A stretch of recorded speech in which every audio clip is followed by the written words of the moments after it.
I feel that I was born at the absolute best time to appreciate Cape Cod for all that it is and all that it was. I'm old enough to remember things, quote unquote, the way they used to be, yet young enough to enjoy things the way they are. For those of you that have been listening to the podcast that don't know, I was born in 1977. Oh my God, I know. I am every bit Generation X, but yet I'm also a part of Gen X that is the smaller micro generation known as a Zennial. If you want to know more about what a Zennial is in depth, check out episode 24 of the podcast where I talk a lot about it. Basically, I straddle the line between generations, and that gives me an insight into two worlds. I am of the age where I was able to see and experience a little bit of old Cape Cod that people romanticize about, and I was also able to watch as my home changed and adapted with the times. During my childhood, landline telephones and phone booths were common. I remember actually waiting for friends to call and actually having to remember people's phone numbers. I can still remember my home phone number from back in the 80s, my Nana's phone number.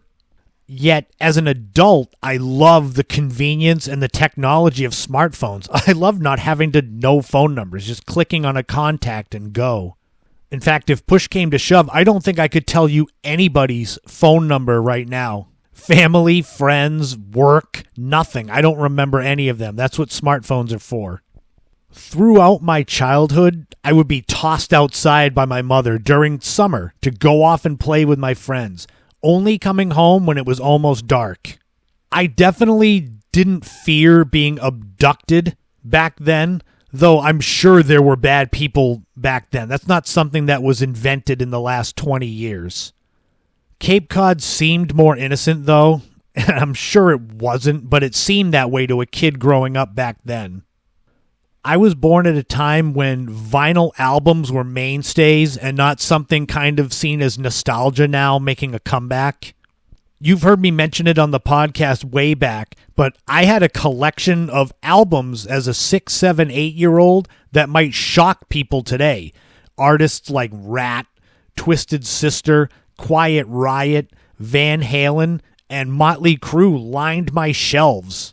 Of course, I had the first pressing of Michael Jackson's Thriller album as well, and I used to play it loudly out of my window on my Fisher-Price record player so that all of the neighborhood kids could come and dance in the front yard. That's real life happening. I had young, hip parents who influenced my style growing up. However, as much as I loved making audio cassette mixtapes off of local stations like Cape 104 or 96.3 The Rose, I can honestly say I prefer MP3s and iTunes to Maxell and Memorex. I am old enough to remember walking or later driving to the video store to rent VHS tapes, yet I'm young enough to fully enjoy Netflix, Hulu, and the instant gratification that all of these streaming services now supply. Sure, I played Atari 2600 and the original Nintendo, but they were bit parts of my childhood, not the thing that defined me. Admittedly, I did spend a good amount of time at the video arcade, but Rampage wasn't going to beat itself. It was a time when walking seemed more common. Like after family meals on holidays, there was always a place to walk with the family, and those are hugely important memories to me now. I am old enough that I have seen the first 3 schools that I attended close. I went to South Yarmouth Elementary School on Route 28 with Lawrence MacArthur as my principal.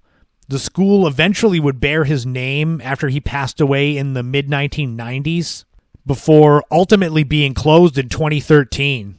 It reopened as a campus for Bridgewater State University in 2015, but I'm not sure what's going on with it now. It looks like it hasn't been open in years. I then attended John Simpkins Elementary School, which is located on the same plot of land. It actually served as the first high school in Yarmouth before Dennis Yarmouth High School opened in 1957. It closed in 2006 and was transformed into the Simpkins School Residences, which is senior housing, in 2014. And most recently, Mattokeith Middle School, my third school I went to, is closed down. There's a new middle school located on Station Ave right near Dennis Yarmouth High School in Yarmouth. So kindergarten through 8th grade, all those schools are gone. I'm old enough to remember the Cape Cod Mall in the days before it expanded.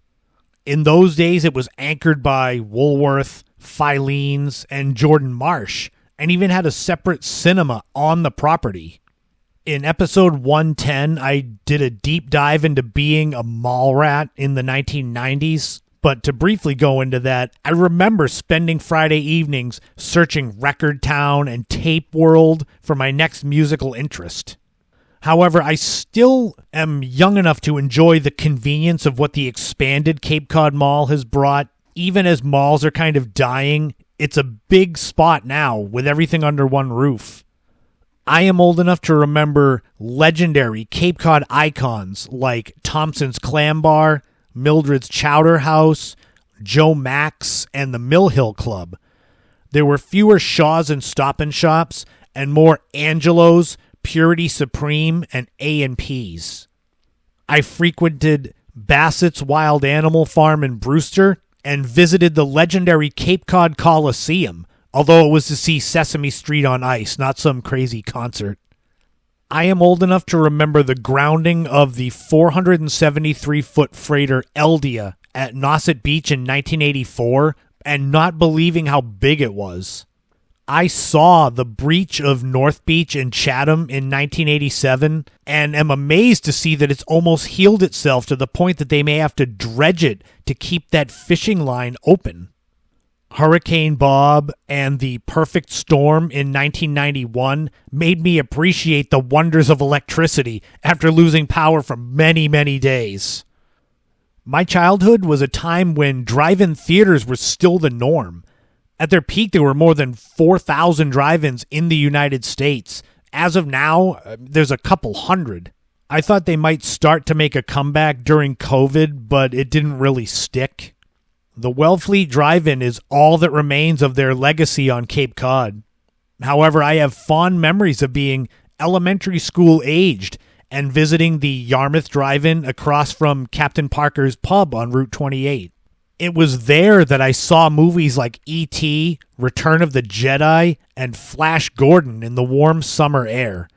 Other drive-in theaters in Dennis, Hyannis, and Falmouth also once dotted Cape Cod decades ago. I remember there being more salamanders and fewer turkeys and coyotes. I was warned about jellyfish stings when stepping into the ocean. Great white sharks, not so much.